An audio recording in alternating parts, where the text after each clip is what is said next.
Et du coup, on peut passer sur les deuxièmes options. Hop. Alors la deuxième option, on a je dis beaucoup de fois le mot tendance, mais encore une fois, ça se confirme parce que désormais 75% des joueurs qui ont le deuxième temps de jeu d'une franchise championne ont été draftés. Donc là, on est quand même à 3 sur 4. Ça ne tourne plus autour de la moitié comme pour les trois options précédentes. Là maintenant, c'est 75%. C'est quelque chose qui est quand même gravé dans la roche. Comme disait un groupe de rap à la fin des années 90. Sur le profil du joueur, on retrouve c'est la logique dont je parlais tout à l'heure, c'est que désormais 85% des deuxièmes options étaient déjà au moins une fois All-Star, plus de 50 étaient déjà au moins une fois All-NBA, et même 10 d'entre elles étaient déjà MVP. Donc encore une fois, on peut parler de Karim Abdul-Jabbar, c'est quand même l'exemple le plus parlant. Mais au-delà de Karim Abdul-Jabbar, on a Kobe. Non, Kobe n'était pas encore MVP, mais on a Stephen Curry récemment, par exemple, qui était deuxième option sur les titres de 2017 et 2018, derrière ce brave Kevin Durant. Et donc, finalement, quand on a 75% Brave, de c'est vite joueurs... dit. Oui, c'est encore une fois basé uniquement sur le temps de jeu. La Non, franchise non, je dis appartenait à brave. Brave, c'est vite dit. Je parle pas de première action, c'est Brave, brave. oui. Parler de brave en parlant de Kevin Durant, c'est vite dit. C'est peut-être une mauvaise manière de parler, ouais. Désolé, Quentin, j'ai pas réussi à m'empêcher. T'as Non, bien non, raison. Finalement, ouais, quand on a 75% de joueurs draftés, c'est qu'il y a de très rares exceptions. Et là, en l'occurrence, il n'y a vraiment que deux très courtes périodes qu'on peut mettre en exergue. La première, c'est la période 1980-1988, où les secondes options étaient principalement cherchées sur le marché des transferts. C'était l'alternance Celtics-Lakers. Il y avait un franchise player très marqué, évidemment, avec Larry Bird d'un côté et Magic Johnson de l'autre. Et là, les secondes options, qui étaient amenées à varier d'ailleurs, étaient principalement cherchées sur le marché des transferts, parce qu'on avait Tiny Archibald, qui était encore très bon à cette époque-là, en 1981 chez les Celtics, puis Robert Parrish, puis Dennis Johnson. Donc c'était quand même à chaque fois des secondes options très quali. Et chez les Lakers, on avait Karim Abdul-Jabbar, puis Byron Scott. Bon, Byron Scott fait un petit peu tâche dans mon listing. Et d'ailleurs, on retrouve même Julius Erving en 1983 chez les Sixers, qui est quand même pas loin d'être la meilleure des secondes options de tous les temps, hein. Parce qu'à cette époque-là, il était encore absolument extraordinaire.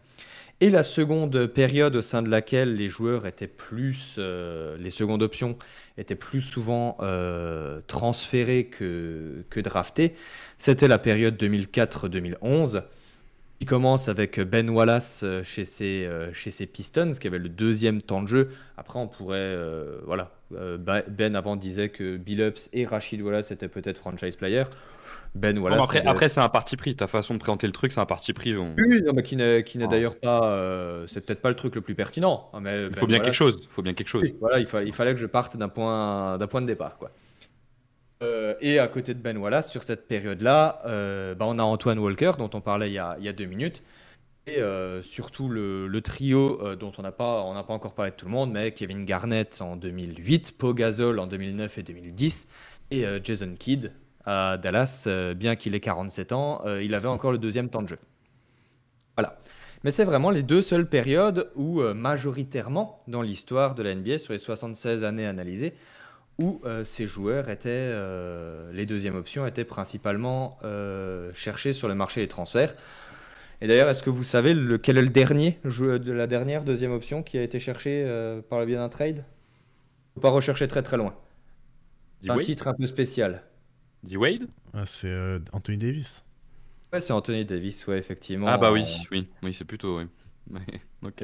C'est Anthony Davis en 2020, c'était la bulle, hein, que le temps Ouais, passe. c'est ça. Chris Middleton, il est drafté par Milwaukee? Non, c'est Chris Détroit. Middleton, il est drafté par Détroit, effectivement. Donc on a peut-être même encore un peu plus proche Ah, on avec a Chris peut-être même Middleton, encore ouais. plus tôt, ouais. Oui, t'as bien raison, ouais, c'est peut-être une erreur que j'ai faite dans mes Après, c'est recherches. peut-être Drew Holiday qui a le deuxième meilleur temps de jeu. Mais qui est de la même façon pas drafté Non, non, Oui, non, par c'est Milwaukee. c'est Chris vrai. Middleton qui a le deuxième temps de jeu, mais c'est vrai que... Oh, il est là-bas depuis tellement longtemps que j'ai même pas fait le lien sur le fait que il vient des Pistons. Mais Non, c'est vrai. cette année, par contre, on retrouve cette notion de la deuxième option qui est draftée, que ça soit Jamal Murray. Même si tu pars à Boston, avec Jalen Brown, si tu pars à Miami avec Bam Adebayo, les Lakers c'est un peu particulier parce que de toute façon les Lakers c'est une franchise à regarder avec des yeux un peu particuliers parce que culturellement ils sont plus dans la construction par des gros trades qu'autrement, mais on retrouve complètement la tendance que tu décris si tu prends les 4 dernières finalistes de cette année, quoi. Oui, bah c'est quelque chose sur lequel on peut difficilement se tromper, c'est que, je voulais peut-être en parler un petit peu, mais ce cas de Jamal Murray qui finalement illustre assez bien ce qu'on voit finalement depuis 1947, quoi. Et c'est une tendance qu'on retrouve dans toute la NBA, c'est que finalement les secondes options des franchises prétendantes au titre ces dernières années, et cette année a fortiori, ces secondes options sont principalement draftées. Ouais, et il y a Je, Kabuto je, qui dit aussi 2019 Toronto, c'est Kyle Lowry et Siakam, le Kawhi deuxième temps de jeu. C'est Siakam le deuxième temps de jeu. Ok. Siakam, le deuxième temps de jeu, ouais.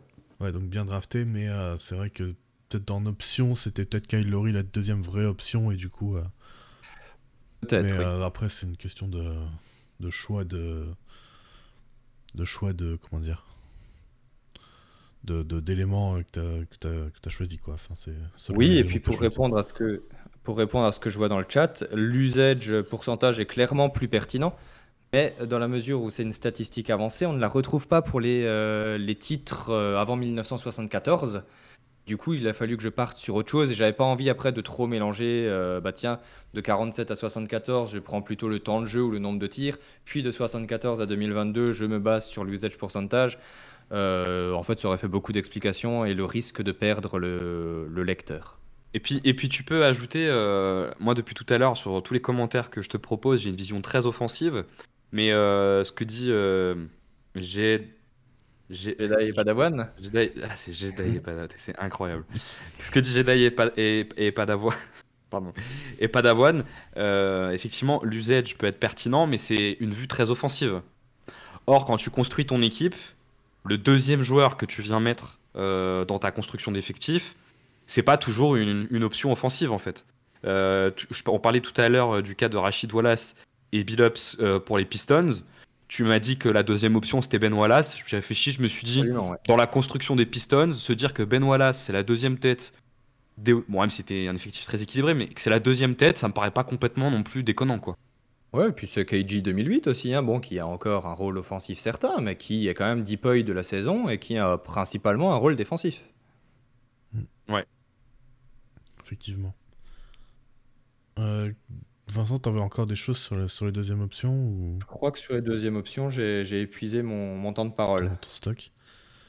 Et du coup, on avait pour finir du coup les franchise players, où là où tu notes que 75% ont été draftés par leur franchise quand ils ont été champions. Exactement, donc c'est exactement le même nombre que les secondes options.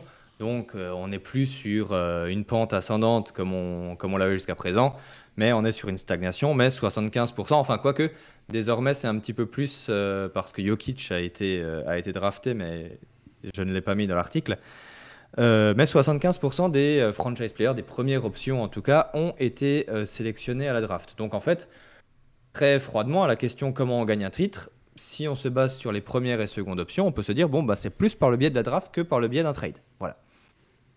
Le profil du franchise player, tout ce que je disais tout à l'heure se confirme, c'est-à-dire que les chiffres sont les suivants. 97,2% des joueurs première option étaient déjà All-Star avant. 96% étaient déjà All-NBA et pour le MVP, ça m'a quand même beaucoup étonné quand j'ai fait mes recherches, c'est que plus de 73% des premières options avaient déjà été nommés MVP un jour dans leur carrière. Donc là, on n'est plus sur des simples stars ou des simples joueurs qui grattent une étoile de All-Star par-ci par-là. On est vraiment sur des superstars parce qu'il n'y a pas de... On peut débattre sur certains titres de MVP. Bon, ça tombe jamais par hasard non plus. Pas comme Ouais. le MVP des finales, par exemple. Voilà, André Iguodala, on pense à toi.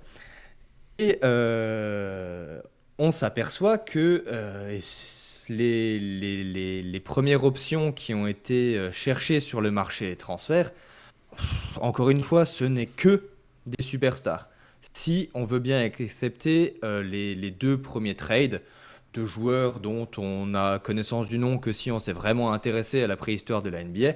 C'est-à-dire que les Baltimore Bullets qui gagnent en 1948, leur première option, c'est Connie Simmons, sélectionné par les Celtics en 1946. Enchanté. Et un petit peu plus connu, mais pas beaucoup plus, en 1955, quand les Syracuse Nationals gagnent, donc les Syracuse Nationals, c'est les ancêtres des actuels Philadelphia Sixers, c'est Paul Seymour qui est drafté par les Bullets en 47, qui est première option. Enchanté. Bon, lui, un petit peu plus, mais ça, c'est vraiment parce que j'ai rédigé 80 articles sur le magnéto.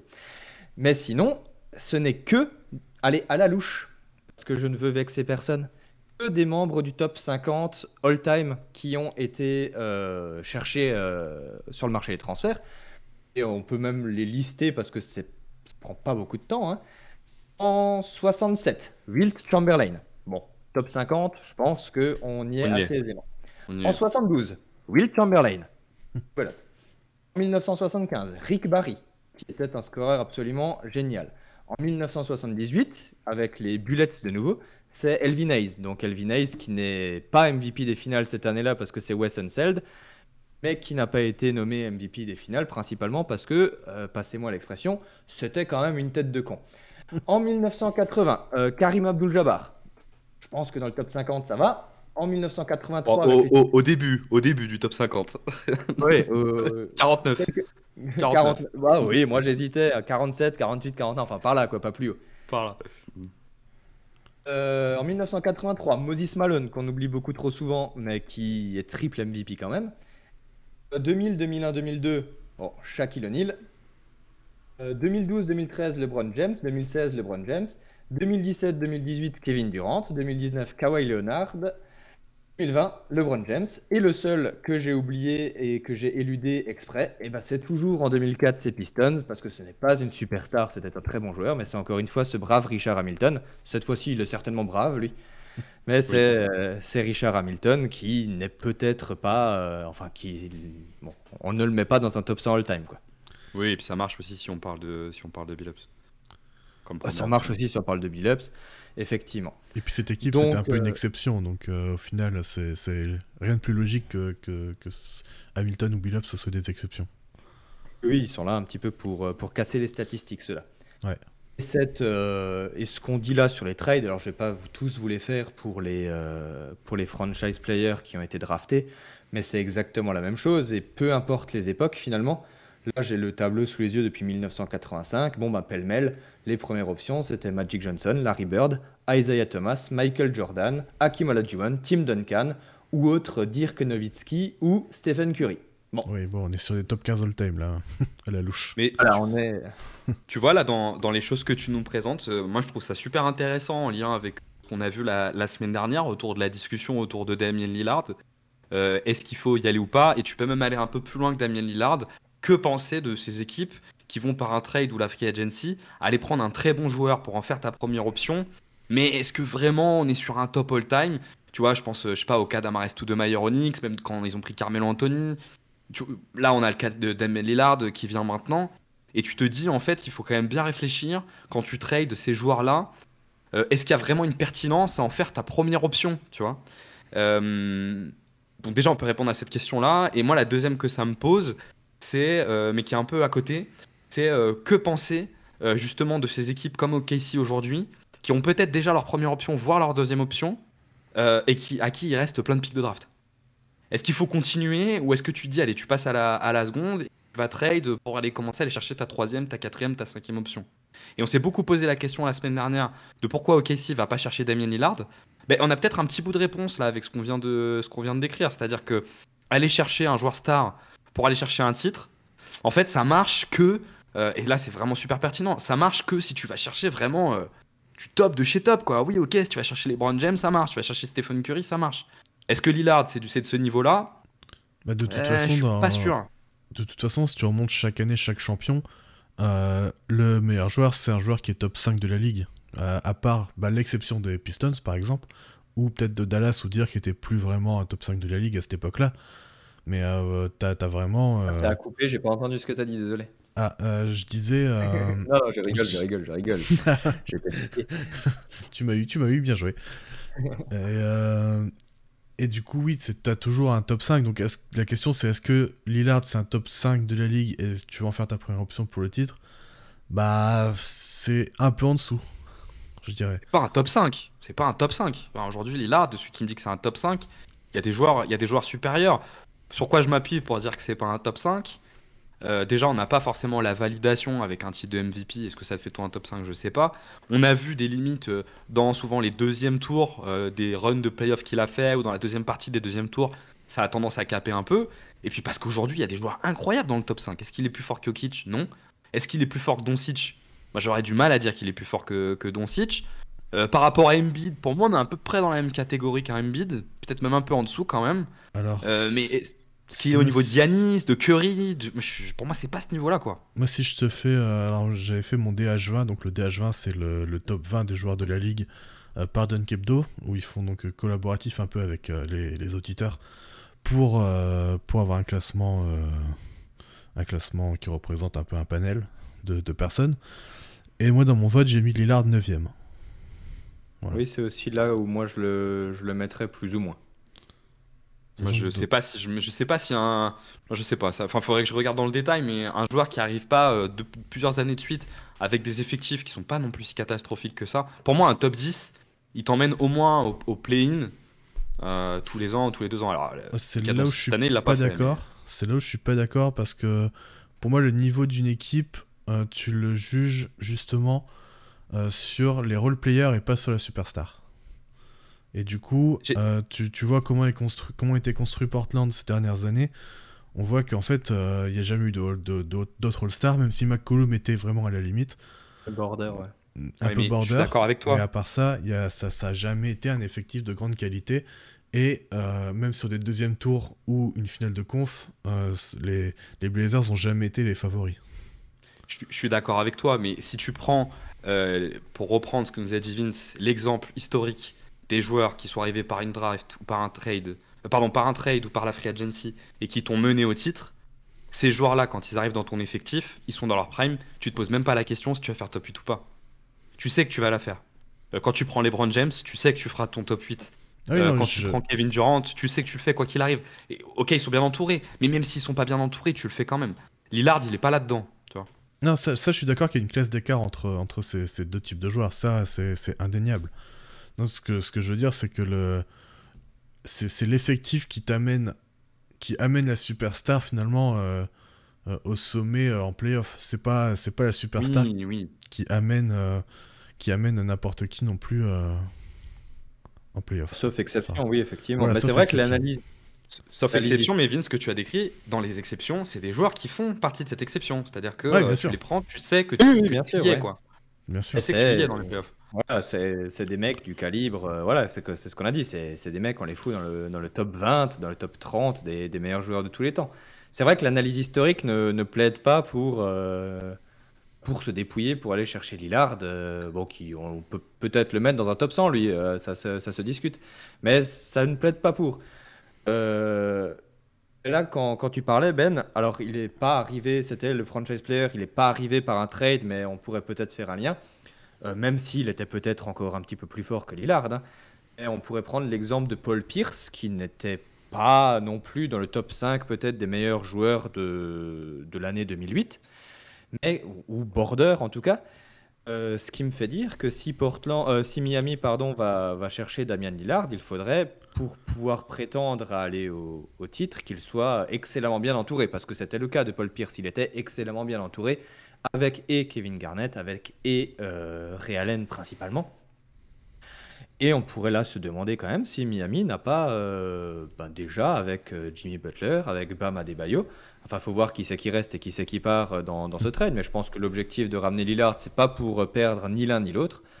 Peut-être qu'il serait suffisamment bien entouré pour faire quelque chose, je sais Ouais, pas ce que vous en pensez. c'est aussi la question de Jedi Padawan dans le chat qui dit au 8, t'as déjà Butler, ça te fait 2 joueurs top 10. Est-ce que ça compense pas? Et c'est toute la question. Et dans le cadre de Paul Pierce, donc c'est ta première option, j'imagine, vu que tu me le décris, il est drafté pour le coup par Boston. Oui, Donc, c'est ce que je ouais. disais, oui. J'ai fait un lien sur le fait que c'était peut-être pas non plus. Enfin, Dans la ligue à ce moment-là, il est peut-être dans la position où est Lillard à ce moment-là, c'est-à-dire qu'il n'avait jamais vraiment mené seul sa franchise très loin. Lillard est quand même allé en finale de conf. Paul Pierce, sauf erreur de ma part, ça ne lui était pas arrivé, je ne crois pas, ou pas plus loin en tout cas, ça c'est sûr. Et c'est à partir du moment où c'était un top 5, top 10 joueur de la ligue en 2008, mais qu'il a été très bien entouré, excellemment bien entouré même, qu'il a pu mener sa franchise vers le titre. Et ce qui est intéressant dans le cadre que tu décris, c'est pourquoi on retrouve plus de premières options qui sont pas des top 50 draftés qui arrivent au titre que des joueurs qui arrivent par trade qui sont pas top 50 et qui vont au titre. Et on a souvent ce débat ici à Q-Basket de la question de la culture, de ces éléments-là. C'est peut-être un élément de réponse. Peut-être que Paul Pierce, typiquement, qui est première option de Boston en 2008, qui est drafté par Boston, qui pour le coup, Paul Pierce, c'est pas un top 75 all-time, c'est peut-être même pas un top 100 all-time, mais peut-être qu'il a dans ce qu'il est, ben, un supplément d'âme, quelque chose qui touche à ce qui se crée dans le collectif, et que cette chose-là est plus simple à apporter par un joueur qui est drafté, qui tient longtemps dans l'effectif, qu'un joueur que tu amènes en complément.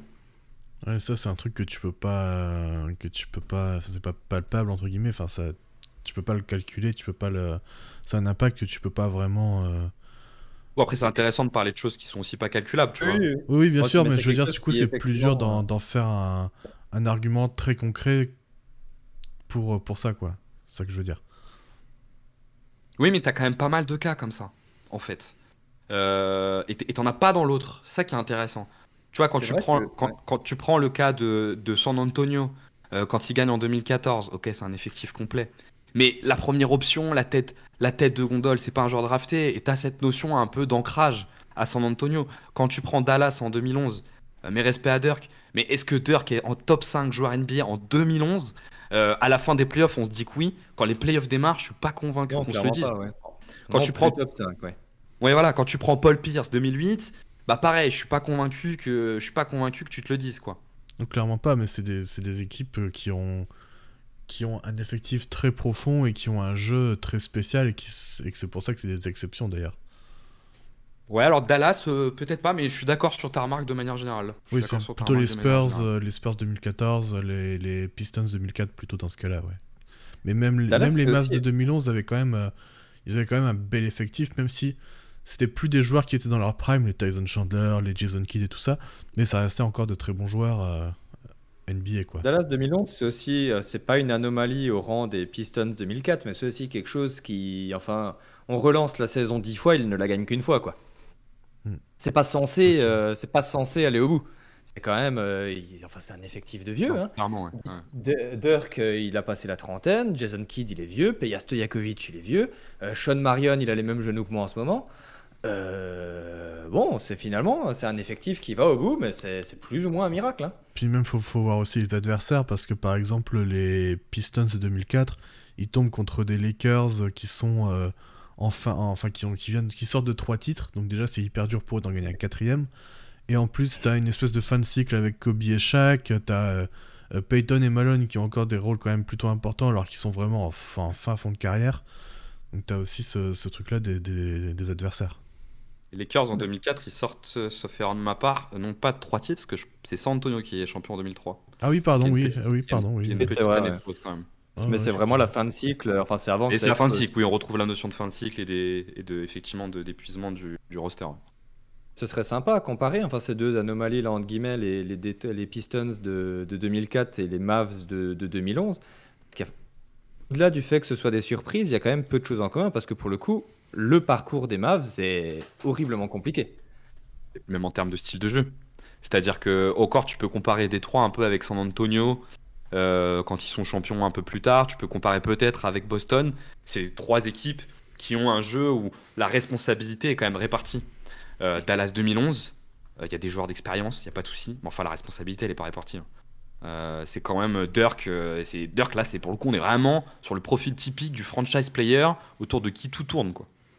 Ah, écoute, je vais te rechercher son usage là rapidement, mais oui, je pense qu'on ne doit pas être bien loin d'un héliocentrisme. Enfin, bon, après, Kidd avait pas mal la balle en main, mais Oui, c'est une sensation de qui tu vas chercher quand c'est compliqué. C'est peut-être au-delà de les stats. oui. C'est c'est le référentiel de tout, Dirk, quand même. Même s'il y a un bel effectif, dès que c'est compliqué, dès qu'il y a besoin d'aller chercher Moi, quelque le chose, c'est soleil Dirk, autour Dirk, duquel Dirk, la Dirk, Dirk. franchise tourne. Le soleil autour duquel la franchise tourne. Exactement. En playoff, il a quand même 32% d'usage. Ce qui est énorme. Ouais, Qui est c'est énorme. un bon, Qui est énorme. bon chiffre, ouais. Un true shooting de 61. Merci, bonsoir. Ah oui, quand même. Plutôt solide.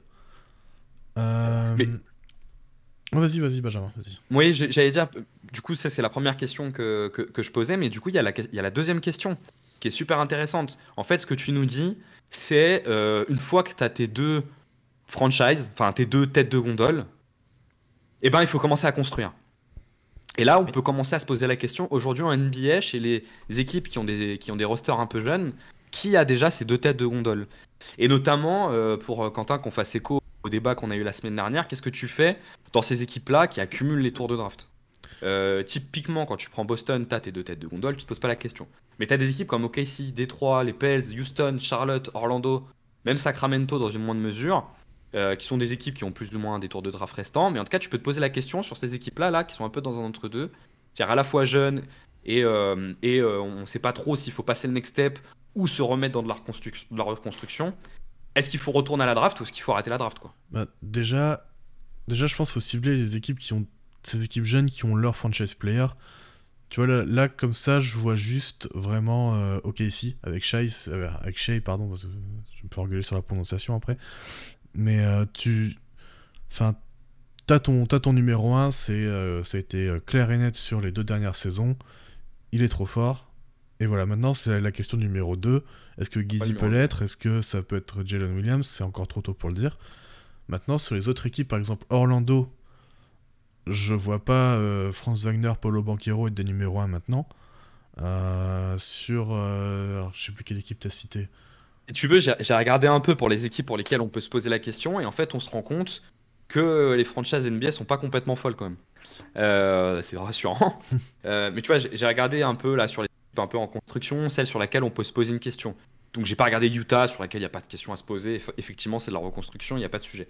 J'ai regardé OKC, Détroit, les Pels, Houston, Charlotte, Orlando, Sacramento, en me posant à chaque fois la question, est-ce que tu as déjà tes deux têtes? C'est la question que je me suis posée. Bah, Détroit, Et je donc, pense déjà que t'as pas ta première tête. Parce que Cunningham, t'en as pas vu assez parce que blessure. Et Ouais, à côté de ça, c'est que des tout jeunes. Donc, OKC, Détroit, les Pels et Houston, moi j'en suis arrivé à la conclusion que tu les as pas. Donc c'est Ouais. assez logique que ces équipes continuent à drafter. ça oui. Parce que OKC, t'as Shai, la deuxième, Giddey, Holmgren, t'as aucune certitude, t'en sais rien. Détroit, je me suis dit, allez, peut-être que Cade Cunningham, tu te dis qu'à terme, ça peut être un top 2 d'une équipe qui joue le titre, mais t'en as qu'un, t'en as pas deux. Les Pels, t'en as un 0,5, c'est Zion en forme. Tant que Zion n'est pas en forme, t'en sais rien. Donc là, ça aurait peut-être intérêt d'aller chercher avec de la draft, et eux, pour le coup, le font pas. Enfin, si, ils draftent encore quand même pas mal, les Pels. Ils sacrifient pas leur tour de draft. Houston, pour moi, t'y es pas. Enfin, Sengun, Green, tout ça, c'est pas de T'as ce pas la niveau-là. première option. T'as pas la Voilà. première option, je suis même pas sûr que t'es la deuxième, même si certains vont considérer que Sengun est la deuxième. Et on est encore par la draft.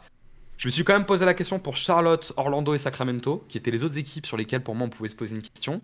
Charlotte, je pense qu'ils vont commencer à tester quand même, pour voir si Lonzo Ball, ça peut être un top 2. La mélo, du coup. Lamelo.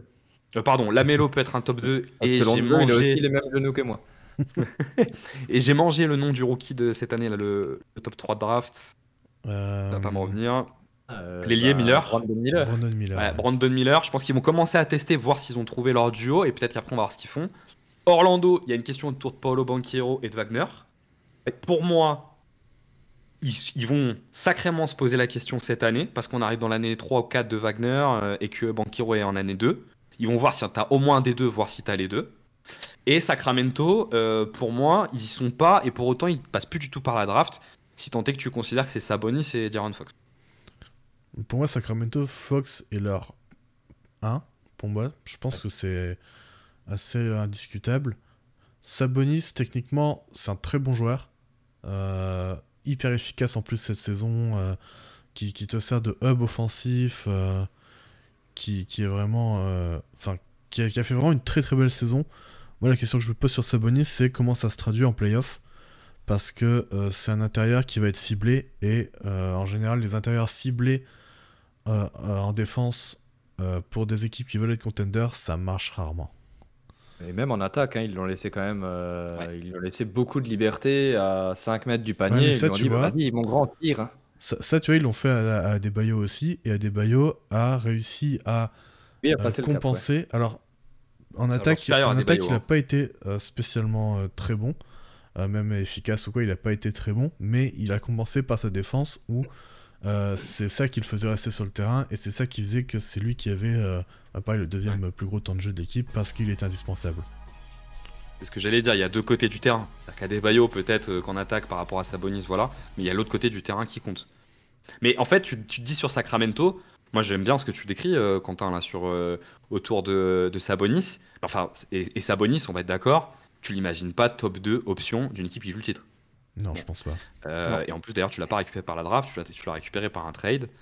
Donc on n'est pas dans ce cadre-là. Et en fait, dans Sacramento, tu peux complètement te dire, au vu de ce qu'on a regardé la semaine dernière, de ce qu'on regarde cette semaine, si on n'est pas dans cette espèce de no man's land des projets qui servent à rien, quoi. Alors, il se trouve qu'à Sacramento, il y avait quand même un enjeu de retrouver de l'enthousiasme autour de la franchise, parce que les fans en avaient besoin et qu'il faut passer par cette étape-là. Et c'est comme ça que tu viens légitimer. Mais en fait, avec tout ce qu'on regarde là depuis 2 semaines, tu te dis Sacramento, ils vont nulle part en fait. Ils vont nulle part. Ils gagneront pas le titre à Bah terme. là, Projet là. Sacramento, ça reste une équipe sympa qui va être très forte en régulière parce qu'ils ont les outils pour, parce que Sabonis sert de excellent hub, qu'il est trop fort pour trouver les shooters, que ce soit avec des écrans ou avec des passes. Et du coup, ça va marcher en saison régulière, mais c'est vrai qu'en playoff, t'as ce plafond de verre en fait. Ouais, tout à fait. Et bah, peut-être que ce plafond, d'ailleurs, pour eux, c'est peut-être les demi-finales de conf. Là, ils y étaient quand même. Enfin, Ils étaient si à un match. Curry n'en Donc, plante pas 50 lors du Game 7, bon, ils y vont peut-être en demi-finale. Et ce Ouais, qui, mais ils pour seraient pas allés au Sacramento, titre. serait quand même déjà pas mal.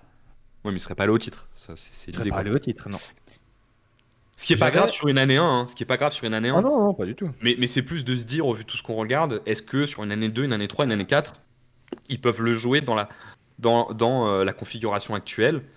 Et au vu de tout ce qu'on regarde, après, l'histoire ne dit pas le futur, hein, même si elle donne des indices. Au vu de tout ce qu'on regarde, ça n'a pas l'air. Oui, j'ai pas l'impression, effectivement. Hmm. Je sais pas si on a le temps, mais j'avais, bah, juste pour faire le lien et terminer sur le lien avec l'article, j'ai recherché les équipes qui, en 2024, auront très probablement leur première et leur seconde option, pardon, tirées de la draft. Super. Et j'en ai, alors je peux vous les donner pêle-mêle. Bah, il y a les Raptors, si on considère que OG Anunoby est considéré comme l'option numéro 2. Il y a le Magic dont on a parlé, les Hornets, les Pistons dont on a parlé, bah, les Spurs. Allemand. J'imagine que Victor sera la première option. Ces fameux Rockets dont on n'est peut-être pas obligé de revenir dessus. Donc ça, c'était pour les équipes qui, bon, sauf erreur de ma part et sauf surprise, ne feront pas grand-chose en 2023-2024. ouais, c'est les équipes qui sont encore dans la reconstruction et donc avec des Ouais, bah, rookies très sauf les jeunes. Raptors où on sait pas Ouais, les trop Raptors, on sait pas où ils sont. Ouais. Eux non plus, je crois, malheureusement. Ouais. Et à côté, on a les équipes qui peuvent potentiellement prétendre à quelque chose, c'est-à-dire les Warriors, Non, on y les est. Grizzlies, si Ja Morant se fait greffer Un cerveau. neurones. Ouais. On a les Celtics, on a les Nuggets, et j'ai rajouté dans le lot un hypothétique Sixers si jamais James Harden venait à se faire transférer en fonction de qui ils obtiennent en contrepartie. Peut-être que Maxi pourrait avoir un rôle plus important. Voilà, hypothétique Sixers. On s'aperçoit quand même que Celtics, Grizzlies, Nuggets, Warriors, pour un potentiel finale de conférence ou voire finale de conférence, finale NBA ou champion, c'est pas déconnant. Peut-être que le prisme qu'on a là, c'est 75% de joueurs draftés en seconde et première option, on pourrait le retrouver l'année prochaine. Je sais pas ce que vous en pensez.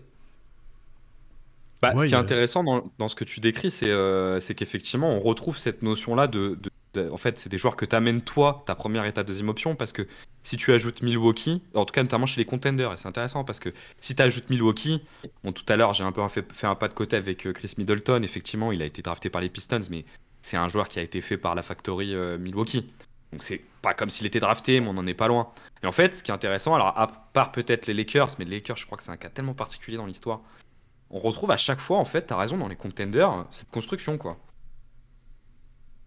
Alors, l'expliquer, c'est difficile, je trouve, mais force est de constater que historiquement, depuis 75 ans, c'est quand même comme ça que ça marche. Ouais, c'est en général, tu arrives à une position où tu draftes un joueur et tu arrives à en faire un top joueur de la ligue. Et après c'est tu construis avec ça, tu le gardes, t'arrives à le garder très longtemps parce que il n'y a pas d'hésitation sur le fait de lui mettre un contrat max, il n'y a pas d'hésitation sur le fait de ne pas le trade.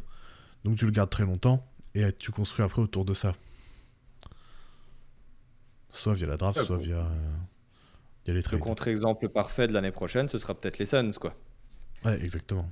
Qui auront quand même leur Ou option 1 draftée, mais qui sont allés chercher tout le reste. qui sont allés chercher vraiment tout le reste par le biais des trades, quoi. Mais tu as toujours des contre-exemples.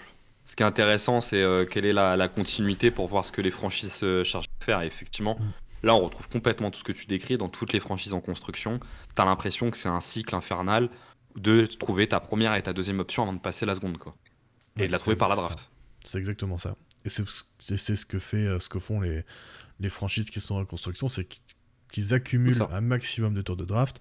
Utah, OKC, Pelicans, là ils ont des tours de draft pour un tiers de la ligue sur les 10 prochaines années et c'est ce qui leur donne le plus de chances de drafter une future top 5 de la ligue.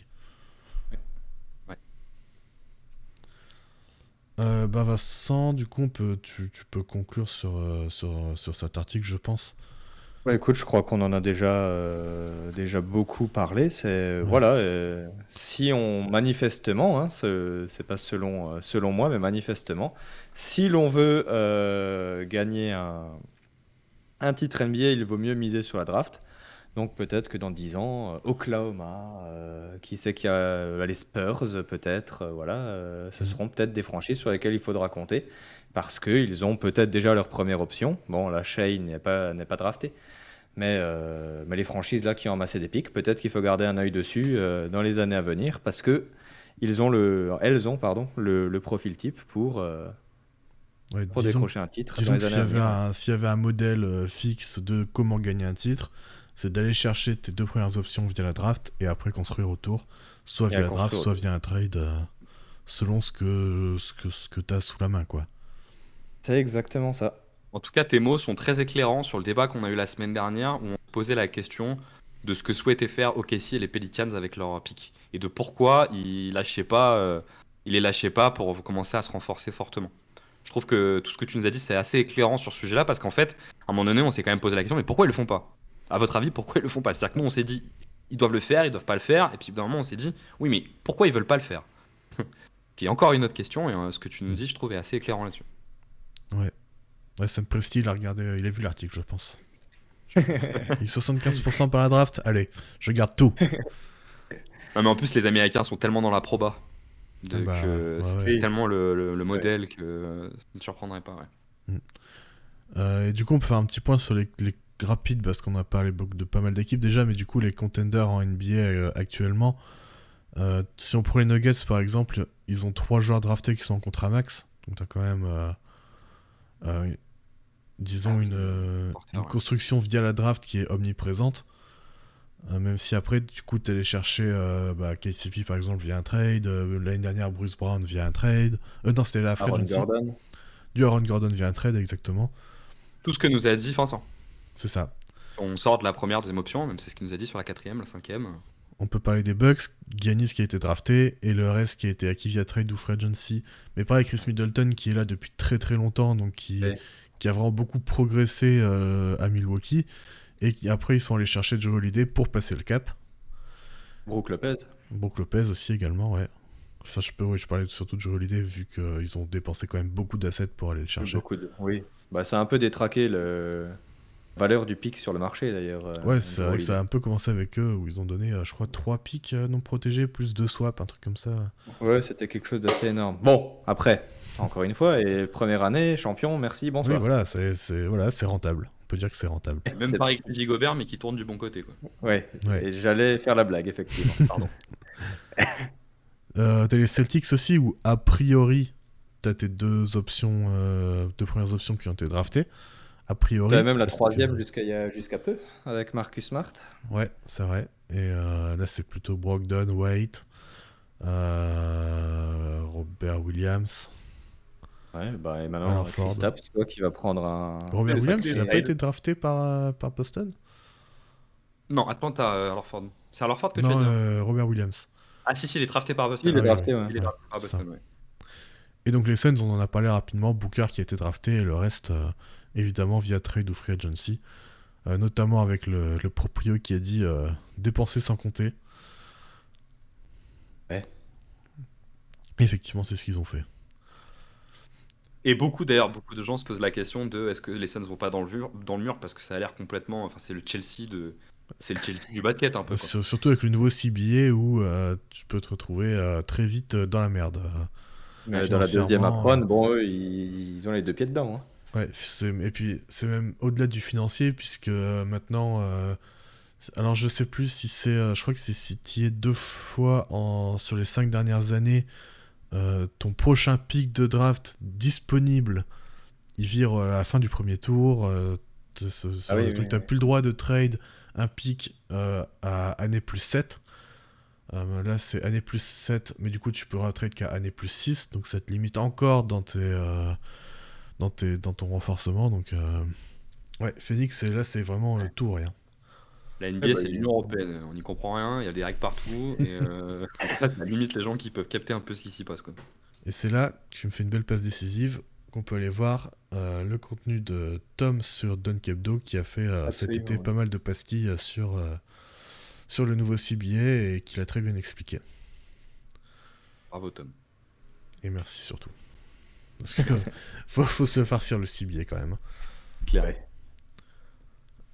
Eh bien, on peut enchaîner. Je pense qu'on a quand même pas mal fait le tour de la question, de l'article.